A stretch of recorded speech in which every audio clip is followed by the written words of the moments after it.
Problem 10. F of x has a split definition. 9 times the quantity x plus 3 plus 2 for x less than 6. 6 times the quantity x plus 3 plus 2 for x greater than or equal to 6. These functions, each of these functions can be graphed by transformations based on the equation y equals x.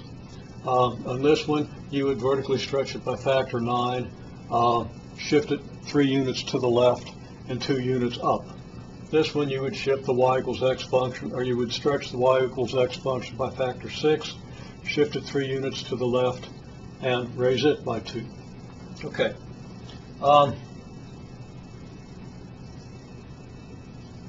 You want to always expect these two numbers to match and these two numbers to match. As a matter of fact, if the program is using the same variable for both of those numbers, which seems fairly likely, we'll have to modify it so that they usually don't match, although sometimes they very well could. There's about a 1 in 100 chance that they do in fact match. Okay, so what do? We go ahead and graph. And one way or another, you can graph this by transformations. You can simplify it to 9x plus 29, whatever you wish, but up to x equals 6. Now when x equals 6, the value of this function is 9 times 9 is 81 plus 2 is 83.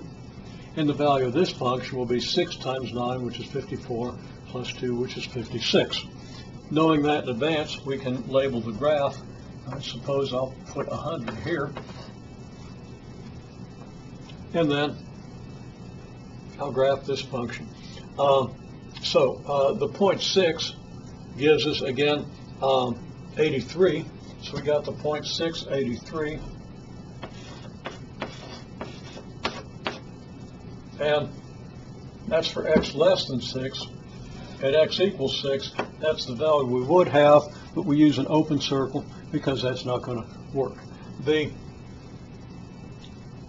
y-intercept of this function, when x equals 0, is 9 times 3, 27, plus 2 is 29.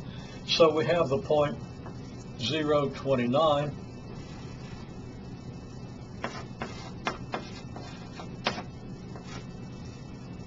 And I could use any point to get a second point on the graph, but now that I have these points, I can do this. I could also find the x-intercept, which occurs when y equals 0, and that's going to be a fraction. We're going to have what? A 9x plus 29 when y equals 0. 9x plus 29 is going to have to be 0, so x is going to be negative 3 2/3, and that looks about right. So we could have the x-intercept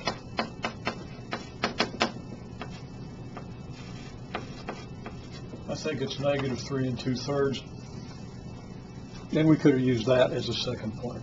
And that does appear to be consistent with these 2 points. We always want to do a third to check our consistency. Okay?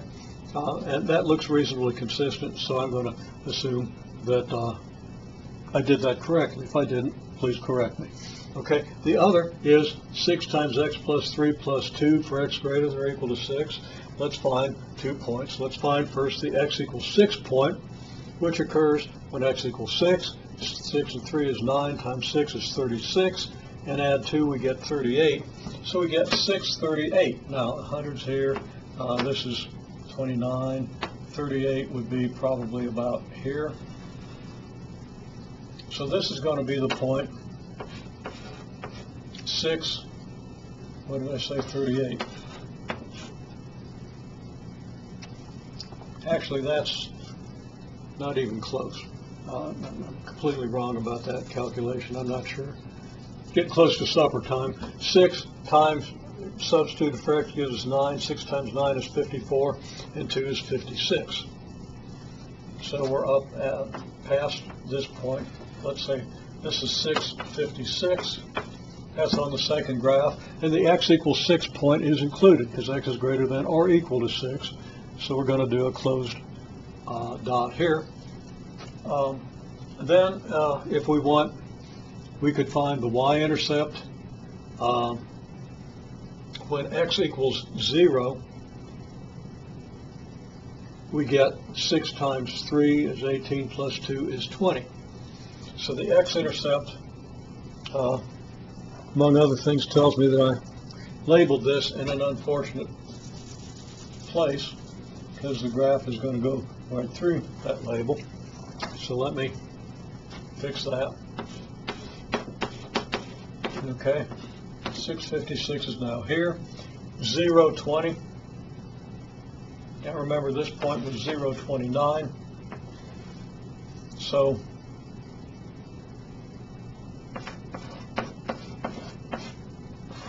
zero 20 would be here.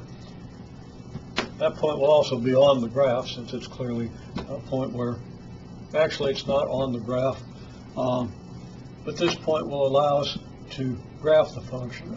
We could do a dotted line from here to here, and then a solid line extending on. Okay, this line has a lesser slope than this one. Should be clear that since we have 9x, the slope of this line is 9. Since we have 6x here, the slope of this line is 6. So the dotted line is there to aid in graphing the function, but the graph of the x greater than or equal to 6 part doesn't start until we get up to this point, 656. Now you could figure another point. You could, for example, go out to 12 here and plug in 12 and get your result. That'd be 15 and 6 is 90. 15 times 6 is 90, 92, so that if x is 12, y is 92, that's reasonably consistent with what we get on the graph. Be a good idea to do that. Again, we want to do 3 points to check and make sure that we're graphing the thing correctly. But I'm not going to take the time to actually line this off and do it, okay? In any case, this is a graph of the function, okay?